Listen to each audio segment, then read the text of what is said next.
السلام دوستوں انسائٹ بھی موضوع فکر میں خوش آمدید. لے جب نویں رولا پہ گیا ہے وزارت خزانہ کو قانون پسندی کا بخار چڑھ گیا اور اتنا تیز بخار چڑھا کہ انہوں نے صاف ہی کھلے لفظوں میں صاف کورا ننگا چٹا جواب دے دیا. اور آپ کو پتہ ہے کس کو جواب دیا؟ چیف جسٹس آف پاکستان کو جواب دیا اور یہ کہتے ہوئے جواب دیا کہ جناب جو کچھ آپ کہہ رہے ہیں اس کی قواعد اجازت نہیں دیتے اور ایسی کوئی گنجائش یا پریسیڈنٹ موجود ہی نہیں ہے کہ جو آپ کی بات پر عمل درآمد کے لیے ہمیں کسی طرح کا کوئی جواز فراہم کر سکے. اس کا مطلب یہ ہے کہ وہ آئین پسندی کا بخار جو چڑھا تھا اس آئین پسندی کے بعد اب قانون پسندی کے عمل کا بھی آغاز ہونا شروع ہو گیا. اور اگر دیکھا جائے تو یہ پاکستان کے نظام کی بقا کے لیے بہت ہی زیادہ خوبصورت مثال ہے, بہت ہی زیادہ خوبصورت, کیونکہ آئین پسندی کا صرف دعویٰ ہونا ہی کافی نہیں ہوتا, اس کے ساتھ ساتھ قانون پسندی کی عملی مثال کو ثابت کرنا بھی بہت ہی زیادہ ضروری ہوتا ہے. کیسے؟ یہ ایک بہت ہی زیادہ امپورٹنٹ سوال ہے, اہم سوال ہے اور اس کا جائزہ لیا جانا بھی بہت ضروری ہے. سوال یہ بھی ہے کہ چیف جسٹس کی طرف سے ایسی کون سی جو گنجائش ہے یا ایسی کون سی رعایت ہے جو طلب کی گئی تھی, اور سوال یہ بھی ہے کہ کیا وہ رعایت قانونی تھی, اور اگر قانونی نہیں تھی تو پھر چیف جسٹس کی طرف سے ایسی گنجائش کا تقاضا ہی کیوں کیا گیا, ایسی رعایت مانگی ہی کیوں گئی. اور دوسری اور سب سے امپورٹنٹ بات یہ ہے کہ وزارت خزانہ میں آخر اتنا دمخم آیا کیسے کہ جناب وہ اٹھ کے کھڑے ہو جائیں گے, جناب تاڑی ایسی تیسی جو بات آپ کہہ رہے ہیں یہ اس کے اندر ہمارے پاس کوئی گنجائش نہیں, چکو اپنی فائل سے نکلو. یہ بھی ایک بہت ہی بڑا اور انپریسیڈنٹڈ قسم کے واقعات ہیں جو ہونے جا رہے ہیں یہ, اور اس کے ساتھ ساتھ بہت کچھ ایسا بھی ہے جو پردے کے پیچھے چل رہا ہے, اس کے اوپر بھی بات کرنا بہت ہی زیادہ ضروری ہے. لیکن اس سے پہلے ایک اجلاس کی کہانی آپ کے سامنے رکھنا بہت زیادہ ضروری ہے, کیونکہ وہ سچویشن اب اس حد تک آگے بڑھ چکی ہے کہ اگر اس کا فوری طور پر تدارک نہ کیا گیا تو یقینی طور پر بہت ہی بھیانک نتائج سامنے ہوں گے. اور وہ معاملہ آ رہا ہے اس وقت غزہ کا. غزہ کے اندر جو جاری بدترین انسانی المیہ ہے وہ اپنی مثال آپ ہے, اور حیرت کی بات یہ ہے کہ غزہ میں جو عوام ہے پوری دنیا کے, وہ غزہ میں شہداء اور غزہ میں مظالم سہنے والے مظلوم فلسطینیوں کے ساتھ کھڑے ہیں. آپ واشنگٹن دیکھ لیں, آپ برٹن دیکھ لیں, آپ فرانس دیکھ لیں, آپ اسپین دیکھ لیں, آپ ٹرکی دیکھ لیں, آپ پاکستان دیکھ لیں, غرض کہ آپ دنیا بھر کے ممالک دیکھ لیں, وہاں پر عوام اس بات پر متفق ہیں کہ اس وقت جو جارحیت اسرائیل کی طرف سے غزہ پر کی جا رہی ہے اس کا راستہ روکے جانا بہت ہی زیادہ ضروری ہے. لیکن کیا کیجئے کہ ان ممالک کی جو حکومتیں ہیں وہ کسی بھی طور پر اپنی ہی عوام کی رائے کو تسلیم کرنے سے انکاریاں. حد تو یہ ہے کہ جمہوریت اور جمہوریت کے دعوے داروں کی حکومتیں جہاز بھر بھر کے اسلحے کے وہ بھیج رہی ہیں اسرائیل کے, جاؤ جا کے مارو ان کو مارو جن کے پاس اپنے دفاع کے لیے صرف پتھر ہیں اور اس کے علاوہ کچھ نہیں. حد تو یہ ہے کہ برطانیہ کا وزیر اعظم رشی سونک ایک جہاز اسلحے کا بھر کر خود لے کے جاتا ہے اور جا کے کہتا ہے کہ جناب یہ لو پکڑو اور جاؤ مارو ان فلسطینیوں کو, اور کسی کے جو ضمیر ہے اس کے اوپر کوئی اتنا سا بوجھ نہیں آتا. سلامتی کونسل میں ایک نہیں 3 اجلاس ہو چکے ہیں اب تک, اور ان تینوں اجلاسوں میں کوئی ایک ایسی قرارداد منظور نہیں ہو سکی جس میں غزہ میں ہونے والے اس مظالم کو روکا جائے. حتیٰ کہ کل بھی سلامتی کونسل کا 2 گھنٹے طویل اجلاس جو ہے وہ بے نتیجہ رہا اور غزہ پر جو قرارداد ہے وہ منظور نہ ہو سکی, اور وہاں پر بھی جو ایک ہٹ درمی تھی امریکہ کی وہ موجود رہی. حتیٰ میں آپ کو یہ بات بتاؤں بھی تھوڑے دن پہلے اینتھنی بلنکن, پرسوں میرا خیال ہے کہ وہ قطر گئے تھے اور وہاں پر انہوں نے عرب وزراء خارجہ کے ایک اجلاس میں شرکت کی تھی, اور عرب وزراء خارجہ کی موجودگی میں وہاں پر بیٹھے ہوئے انہوں نے اسرائیل کو ڈیفینڈ کیا, اور کسی وہاں پر جو بیٹھے ہوئے ممالک کے وزراء خارجہ تھے کسی نے اینتھنی بلنکن کو شٹ اپ کال نہیں دی کہ تو ہوندا کون ہے, کسی نے اس کو یہ نہیں کہا, کسی نے نہیں کہا. اور وہ ان کے سامنے بیٹھ کے جو اسرائیل ہے اس کے حق دفاع, سو کالڈ حق دفاع کی جو ہے وہ اس کو وہ کرتے رہے, اس کی تصدیق کرتے رہے, اس کی توثیق کرتے رہے, اور یہ کہتے رہے کہ جناب جو فلسطینیوں کے ساتھ ہو رہا ہے یہ ان کا حق ہے. ان کو کیوں انہوں نے اٹیک کیا جناب اسرائیل پر, حماس نے کیوں اٹیک کیا؟ ہم حماس کو لیجیٹیمیٹ ایک تنظیم قبول نہیں کرتے, تو بھائی ہم اگر آپ نے کیا یہ جواز درست ہے کہ حماس کے خلاف کارروائی ہونی چاہیے تو پھر حماس کے خلاف کارروائی کریں نا. یہ جو معصوم بچے مارے جا رہے ہیں ڈیلی بیسس پر, ایک تصویر میں نے دیکھی تھوڑی دیر پہلے سوشل میڈیا پر اب ایک کلاس روم تھی اور کلاس روم کے جو ٹیبل تھی وہ یعنی ان کے جو ڈیسک تھے ان کے اوپر سب کے اوپر پھول رکھے ہوئے تھے اور وہاں پر ایک ٹیچر موجود تھیں اور وہ یہ کہہ رہی تھیں کہ جناب اس کلاس کے اندر جو بچے تعلیم حاصل کر رہے تھے وہ سب کے سب اللہ کی راہ میں شہید ہو گئے ہیں. لیکن کیا کریں کہ جناب یہاں پر ہمارے پاس اس کے علاوہ اور کوئی وہ ہے ہی نہیں جواز کہ جناب ہم یہ کہیں کہ اسرائیل کی مذمت کرتے ہیں. اسرائیل کو جو ہے وہ فلسطینیوں پر مظالم بند کر دینے چاہیے اور اس کے بعد ہم اپنی ذمہ داریوں سے عہدہ برا ہو جاتے ہیں اور گھر جا کے آرام سے چین سے سوتے ہیں اور یہ سوچے سمجھے بغیر کہ جناب کیا ہوگا. کیا صرف جلوس نکالنے سے، جلسے کرنے سے، ریلیاں نکالنے سے فلسطینیوں کو ان کا حق مل جائے گا؟ اگر تو آپ یہ سمجھتے ہیں کہ ایسے ہی ہے تو میرا تو جواب ہے ایبسلیوٹلی ناٹ، ایسا نہیں ہوگا. یہ عالمی ضمیر ایک مردہ ضمیر ہے. اس کو فلسطینیوں پر ہونے والے مظالم نظر نہیں آتے، اس کو کشمیریوں پر ہونے والے مظالم نظر نہیں آتے، اس کو مسلمانوں پر ہونے والے مظالم کسی بھی لیول کے اوپر نظر نہیں آتے. البتہ کسی اسرائیلی کو، کسی امریکی کو اس کے پیر میں کانٹا بھی چبھ جائے نا کسی مسلمان کی طرف سے تو جناب آگ لگ جاتی ہے. یہاں پر بھی اگر دیکھا جائے تو ہم بھی ابھی اسی سچویشن کے اندر موجود ہیں. تھوڑے دن پہلے میں نے دیکھا کہ جو یہاں پر کچھ جو ریلیز وغیرہ نکالی گئیں، جماعت اسلامی کی ریلی نکالی، یہاں پر ابھی کل ٹی ایل پی نے اپنی ریلی نکالی، وہاں پر جو حماس لیڈرز ہیں انہوں نے خطاب کیا. بلکہ مولانا فضل الرحمان تو وہ ان لیڈرز میں شامل ہیں جو سب سے پہلے جو ہیں وہ غزہ سے میں جو متاثرین ہیں ان کے ساتھ اظہار یکجہتی کے لیے گئے، دوحہ گئے، قطر گئے. وہاں پر جا کر انہوں نے حماس کی لیڈرشپ کے ساتھ رابطے کیے، ملاقاتیں کی، ان کے ساتھ اظہار یکجہتی کیا. سراج الحق صاحب بھی گئے، امدادی سامان بھی وہاں تک پہنچایا جا رہا ہے. لیکن میرا خیال ہے کہ that is not the end of the story. اس سے آگے بڑھنا چاہیے اور اسرائیل کا ہاتھ روکنا اب میرا خیال ہے کہ شاید اس کی ضرورت آن پہنچی ہے. ادروائز یہ بہت ہی زیادہ دیر ہو جائے گی. ہم صرف آئین، قانون، امت مسلمہ، وحدت اور اس طرح کے درس دیتے چلے جائیں گے اور وہ جو ہیں وہ فلسطینیوں کو غزہ سے بھی نکال کر ان کو صحرا میں ڈیزرٹ کے اندر دھکیل دیں گے اور کہیں گے جناب اب تم جانو، تم مرو یا جیو، ہمیں اس سے کوئی پرواہ نہیں ہے. حتیٰ کہ وہ جو ان کے ساتھ والے ممالک ہیں، ایک طرف اردن ہے، ایک طرف مصر ہے، شاید وہ بھی موجودہ حالات میں فلسطینیوں کی مدد کرنے سے کترا رہے ہیں. لیکن اس سچویشن کو کسی نہ کسی جگہ پر جا کر روکنا پڑے گا اور اس کے لیے ایک متفقہ موقف شاید اختیار کرنا یا کوئی ٹھوس انداز سے اسرائیل کا راستہ روکنا، میرا خیال ہے کہ یہ اس وقت کی امپورٹنٹ اور سب سے بڑی ضرورت ہے. اینی ویز ادروائز جو بخار ہے وہ تو چڑھتا ہی رہے گا. ابھی جو ریسنٹلی بخار جس کا میں نے آپ کے ساتھ گفتگو کے آغاز میں ذکر کیا وہ بھی بہت ہی زیادہ دلچسپ ہے اور اس نے ایک ایسا ایسپیکٹ ہمارے سامنے لا کے کھڑا کر دیا ہے جو اپنی مثال آ رہا ہے. یہاں پر یہ بات بھی میں آپ کو بتاؤں کہ ماضی کے اندر بھی ایسی کئی مثالیں موجود ہیں. یہ ایسا نہیں ہے کہ لوگوں نے صرف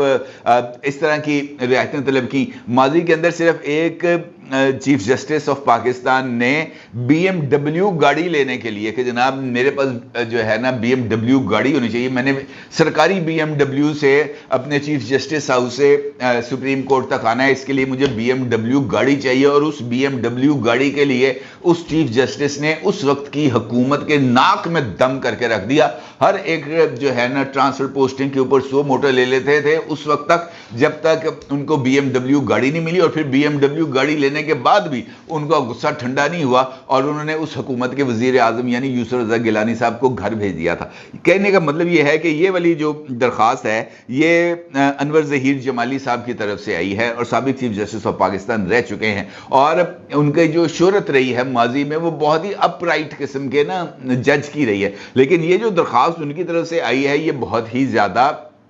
حیران کن ہے اور یہ ظاہر کرتا ہے کہ یار ہم نا کس لو پر آ چکے ہیں اپنی ایک اجتماعی سوچ میں. ایک درخواست دی گئی ہے جسٹس انور ظہیر جمالی صاحب کی طرف سے وزارت خزانہ کو. اس درخواست میں جو انور ظہیر جمالی صاحب ہیں ان کا یہ ماننا ہے کہ بطور farmer chief justice of Pakistan انہیں قواعد کے مطابق 2000 یونٹس بجلی کے جو 2000 یونٹس ہیں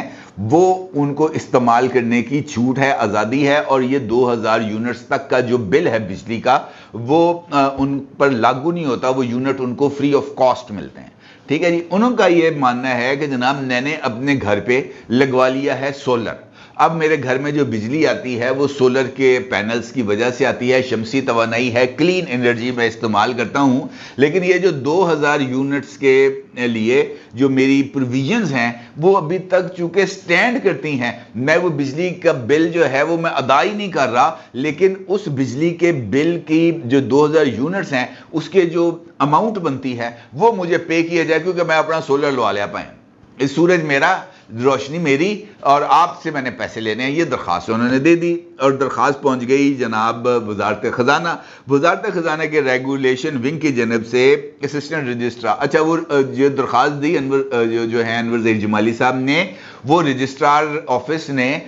دے دی وزارت خزانہ کو کہ جناب اس کے اوپر آپ اپروپریٹ ایکشن لیں۔ وزارت خزانہ کی ریگولیشن ونگ کی جانب سے اسسٹنٹ رجسٹرار کو وہ جو خط انہوں نے بھیجا تھا انور ظہیر جمالی صاحب کو ری ایمبرسمنٹ کے لیے، پیسوں پوسوں کے لیے، اس کے اوپر ان کو جو خط لکھا گیا اور خط کا جواب دیا وزارت خزانہ نے کہ سپریم کورٹ کے ججز کی مراد کے آرڈر 1997 میں کہا گیا ہے کہ جج کی ریٹائرمنٹ پر اور اس کی موت کے بعد اس کی بیوہ سرکاری خرچ پر 2000 یونٹس بجلی استعمال کرنے کا استحقاق رکھتی ہے، اور یہ جو حوالہ دیا گیا ہے اس قاعدے کی روح سے حکومت سپریم کورٹ کے ریٹائرڈ جج کی جانب سے خرچ کی گئی بجلی میں سے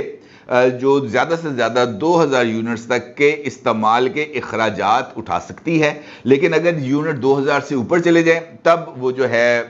جج صاحب کو خود اس کی جو پیمنٹ ہے وہ ادا کرنی پڑے گی۔ البتہ یہ جو درخواست کی گئی ہے انور ظہیر جمالی صاحب کی طرف سے کہ جناب یہ جو 2000 یونٹس میں نے میرے پاس اس کی پروویژن اجازت موجود ہے، لیکن چونکہ میں یہ استعمال نہیں کر رہا لہٰذا اس کے پیسے مجھے ادا کر دیے جائیں، انہوں نے کہا جناب نہیں ہو سکتا، یہ ممکن نہیں ہے کہ آپ بجلی استعمال کریں یا نہ کریں،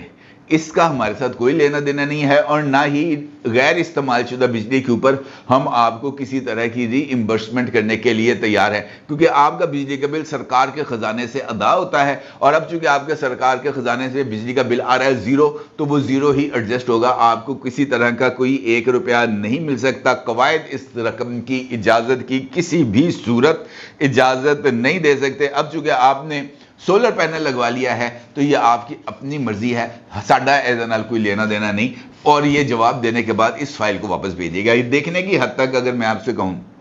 کہ یہ جو انکار ہے یہ بہت ہی زیادہ مناسب ہے، لیکن اصل سوال یہ ہے کہ آخر کار چیف جسٹس صاحب کو یہ درخواست کرنے کی ضرورت ہی کیوں پیش آئی، کیونکہ یہ پریویلیجڈ کلاس سے تعلق رکھتے ہیں یہ سارے جج صاحبان جو ہیں، ان کو جو پوری تنخواہ ہے وہ پینشن ملتی ہے، اس کے علاوہ ان کو سرکاری گھر ملتا ہے، اس کے علاوہ ان کو چوکیدار ملتا ہے، اس کے علاوہ ان کو ملازمین ملتے ہیں، ان کے علاوہ ان کو ٹیلی فون کی سہولت ہے، بجلی کی سہولت ہے، گیس کی سہولت ہے، اس کے باوجود بھی تمام ختم نہیں ہوتی۔ یہ سب سے زیادہ افسوسناک ہے۔ پھر ہم یہ کہتے ہیں کہ جناب ہماری مصیبتیں دور نہیں ہونی، ایسی جونکیں جب چمٹی رہیں گی تو آپ مجھے بتائیں کہ کیسے دور ہوگی ہماری مشکلات۔ ایسی ہمارے جب تک ایسی جونکیں ہمارے سر پہ مسلط ہیں، آپ یقین جانیں کہ ہماری کوئی مشکل دور نہیں ہو سکتی، اور ان مشکلات کا ازالہ میرا خیال ہے صرف اسی اصول کے تحت ہو سکتا ہے کہ جب تک آپ آن سروس ہیں تب تک آپ کے پاس مراحت ہیں، آپ ریٹائر ہو جائیں گے تو جو پینشن ہے اسی کے اندر گزارا کریں، کیونکہ اگر چیف جسٹس کے بعد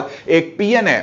تو اس کے لیے وہ بھی تو سرکار کی خدمت ہی کرتا رہے نا، ان لوگوں کے جوتے پالش کرتا رہے، ان دونوں کی گاڑیاں اور میزیں صاف کرتا رہے، اس سے پی این کا استحقاق نہیں ہے کہ جناب ریٹائرمنٹ پر اس کو بجلی کا بل مفت دیا جائے جو اس وقت اپنی پینشن کے لیے دھکے کھا رہا ہے۔ بلکہ مجھے یاد آیا ابھی ریسنٹلی کچھ پینشنرز کا رابطہ ہوا، انہوں نے بتایا جناب یہ جو اے جی پی ہیں اکاؤنٹر جنرل پنجاب، ان کی طرف سے ایک نیا حکم نامہ جاری ہوا ہے۔ عمومی طور پر پینشنرز کے لیے یہ سہولت تھی کہ ان کو اپنا وہ جو زندگی کا سرٹیفکیٹ ہے جسے لائف سرٹیفکیٹ کہتے ہیں وہ جمع کرانا ہوتا تھا ہر 3 مہینے کے بعد، وہ ہر 3 مہینے کے بعد جاتے تھے، جا کے جس برانچ سے جس جگہ سے انہوں نے اپنی پینشن وصول کرنی ہوتی تھی وہاں پہ اپنی زندگی کا سرٹیفکیٹ جمع کراتے تھے، انگوٹھا لگاتے تھے، دستخط کراتے تھے، ان کی پینشن جاری ہو جاتی تھی۔ اب یہ کر دیا گیا ہے جناب کہ جس نے بھی پینشن وصول کرنی ہے نئے اکاؤنٹنٹ جنرل کے احکامات کے مطابق، کہ اب جس پینشنر نے پینشن وصول کرنی ہے اس کو ہر مہینے خود بینک پہنچنا پڑے گا، بینک مینیجر کے سامنے جا کر اس کو بائیو میٹرکس کرانا ہوگی، اور بائیو میٹرکس کرانے کے بعد اس کو جو پینشن ہے وہ اس کے بینک اکاؤنٹ میں ٹرانسفر کی جائے گی۔ یار یہ کیا طریقہ کار ہے؟ اب ایک بزرگ آدمی جو پینشنر ہے، جو پینشن لے رہا ہے، وہ 60 سال کی عمر تک پہنچنے کے بعد ہی ریٹائر ہوا ہے نا. اب اس 60 سال کے بعد ہر ایک گزرتا دن بندے کی جو صحت ہے اس کو کم کرتا ہے. اب وہ 70 80 سال کے بزرگ پینشنرز بینک کے اندر civil secretariat national bank branch کے باہر لائن بنا کے کھڑے ہیں،